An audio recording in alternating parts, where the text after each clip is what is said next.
샬롬. 주일 2부 예배 기독교 윤리 제7계명 지난주에 간음하지 말라에 대한 말씀에 동성애를 했고, 오늘 산하 제한과 피임 좀 뒤에 내용이 좀 있습니다.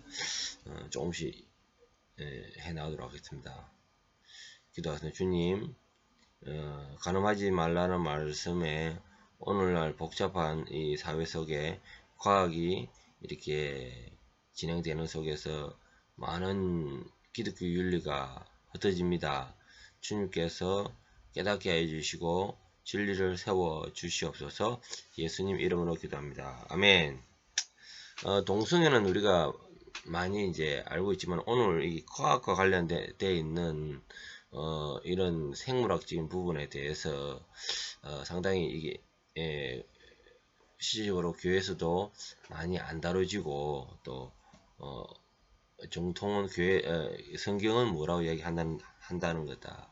이런 부분을 알고 여러분들이 윤리를, 기독교 윤리를 바로 정립하시기를 바랍니다. 산하 제한. 임신과 출산은 자연적으로 혹은 인위적으로 제한한다는 것을 말합니다. 낙태가 태아 살해의 죄라고 앞에서 말하였으므로 자연적으로 인위적으로 피임의 문제만 생각해보자. 산하 제한, 즉 피임은 성도에게 가능한 것인가 아니면 합당한 것인가? 결혼의 한 목적은 자녀의 출산인데, 자녀를 출산해서 자녀를 출산하는 것이 하나님의 뜻이고, 자녀를 많이 가지는 것은 성도의 복된 일입니다. 생육하고 번성하여 땅에 충만하라. 창세기 1장 28절 말씀입니다. 생육과 번성하라는 하나님의 명령과 뜻이 변함이 없는 사실을 생각해 볼 때, 산하 제한과 피임은 성도에게 합당치 않다고 봅니다. 오늘날 피임이 음란과 부도덕의 은폐의 수단으로 사용하는 것은 심히 제약된 일입니다. 임신만 안하면 결혼 전 혹은 결혼 외에 성관계가 가능하거나 허용되는 것은 아니다. 그것은 여전히 명백한 제약입니다. 특히 오늘날 피임 방법 중 사후 피임약 사용하는 것은 피임이 아니고 태아 살해에 해당됩니다. 사후 피임약은 응급피임약 혹은 경구피임약이라고 불리는데, 수정란의 자궁의 착상을 방해하여 피임케 하는 것입니다. 그러나 수정란은 생명의 시작이므로 이것은 일종의 낙태입니다. 낙태. 그러나 피임이 하나님의 일반적인 뜻에 반대되지만 특별한 경우가 있습니다. 부모의 건강이 심각히 나쁘거나 심각한 경제적 어려움이 있다든가, 목사나 선교사의 사명 때문에 자녀를 많이 가질 수 없다고 판단될 때, 이때 피임이 가능합니다. 생물학적인 문제가 좀 있습니다. 요새 장기 혹은 조직의 채취 규정, 이런 것들이 유용하게 사용할 때는 참 좋습니다. 장기 혹은 조직의 채취 및 채취와 규정은 선한 일이지만은 이것을 예를 돈을 받고 한다, 이런 것은 성경적으로 합당치 않다, 이렇게 봐집니다. 그리고 배아 줄기 연구, 난침병 치료를 목적으로 줄기세포 연구 중에서 배아 줄기 연구가 있는데, 이 연구의 문제점은 사람의 배아들을 만든 후 그 중에서 몇 개의 줄기세포를 확보 후 그 나머지는 폐기하는 겁니다. 이 폐기하는 이 자체가 인간의 사람에 배한데 인간의 생명이므로 이 폐기 그 자체가 살해에 해당되는 겁니다. 그러면 이런 실험은 중단돼야 됩니다. 배아줄기 연구하는 이런 것이. 그러나 환자의 골수나 피부에 분리한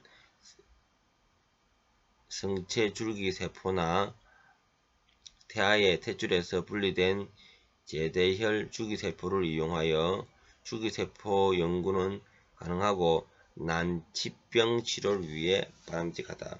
네. 배아줄기가 이렇게 또 이렇게 난치병을 위해서 또 하면 좋겠다. 이런 것이 성경적인 윤리입니다. 인공수정. 인공수정은 정자를 제치하여 기구를 사용하여 여성의 자궁에 집어넣는 것으로 인위적으로 임신시키는 것인데 남편 외에 다른 사람의 정자를 사용한 것은 간음에 해당하는 것입니다. 그것은 성도에 합당하지 않고 그러나 남편에 한다는 것은 인공수정에 대해서 긍정적인 반응입니다.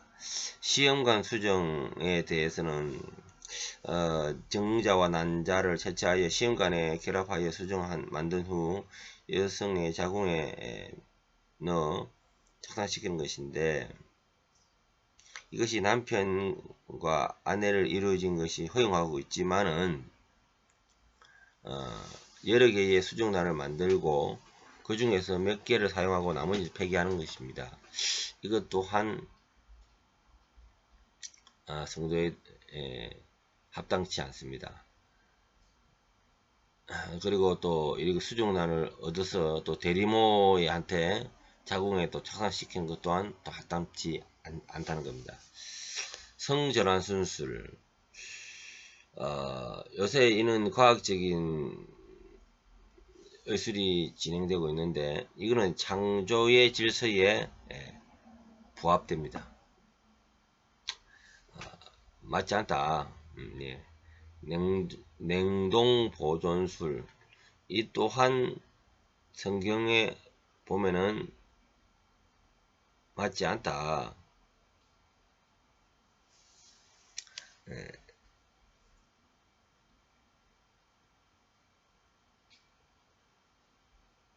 냉동의 몸은 생명이 떠난 상태이므로 그 영혼이 현재 천국 지옥에 있을 것인데 장차 생명이 소생된다면 그 영혼이 과연 그에게서 돌아올 것인가? 또 사람이 한번 죽는 것은 하나님의 정하신 이름으로 냉동 보존술이 몸의 죽음을 회피하는 생각으로 행해지는 것은 하나님 앞에서 합당치 않다. 인간복제. 체세포 핵 이식 기술로 사람을 복제하는 것을 말한다.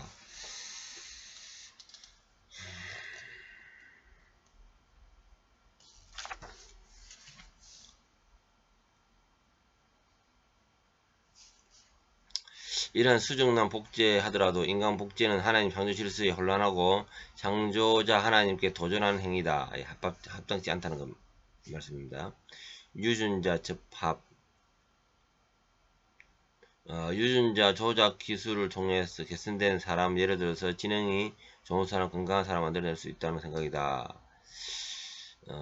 이거는 식물이나 동물계에서 적용하고 있지만은 참 좋겠지만은 그러나 사람한테 적용하는 것은 첫사람을 창조하시고 사람들을 세상에 출생하시는 하나님을 부정하고 사람을 창조의 주인으로 만들려는 사람의 그만일 뿐만 아니라 옳지 않다는 생각으로 본다. 예. 유전자 결합을 해서 사람한테 이용한다는 것은 옳지 않다는 겁니다.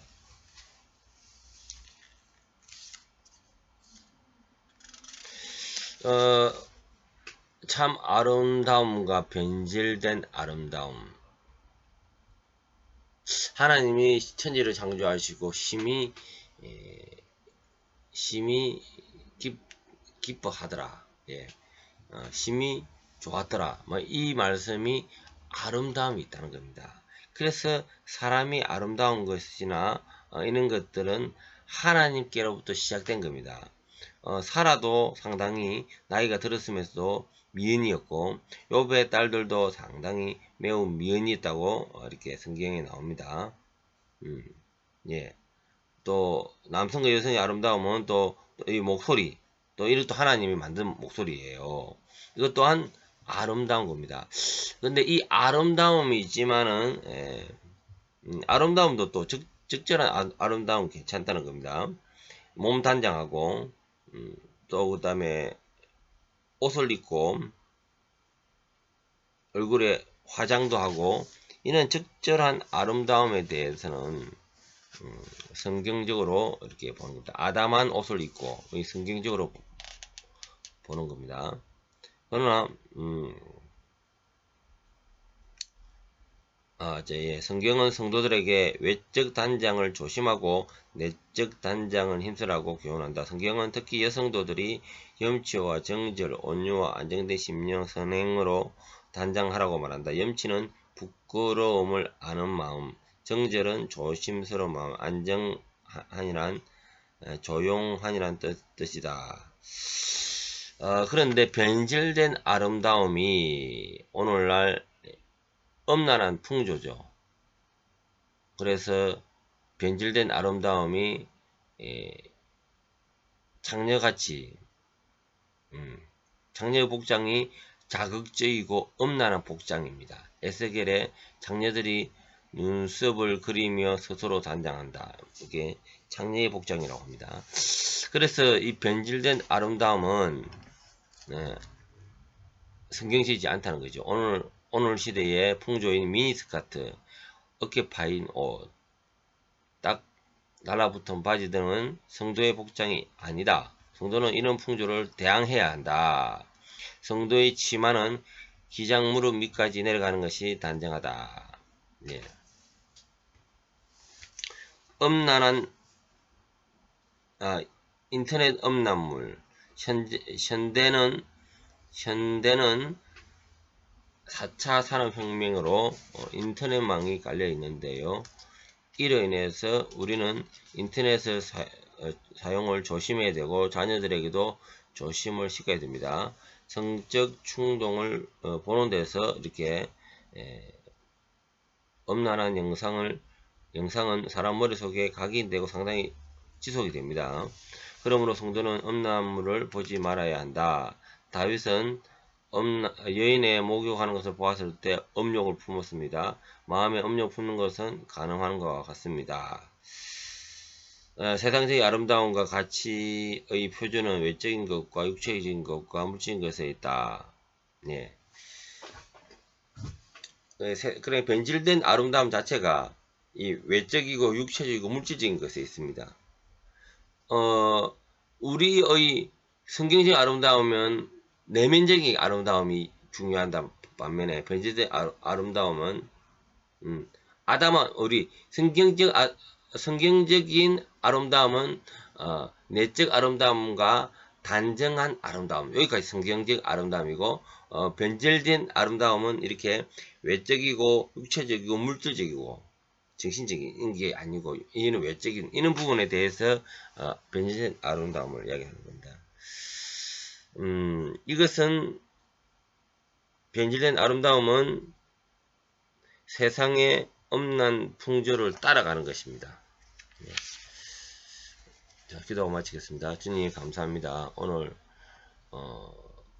과학이 발달하면서 엄난하지 말라, 간음하지 말라 말씀 가운데 우리가 얼마나 세상의 풍조에 따라가고 있는지 주님 회개합니다. 주님 불쌍히 여겨주시고 우리를 깨끗게 하여 주시옵소서. 예수님 이름으로 기도드립니다. 아멘.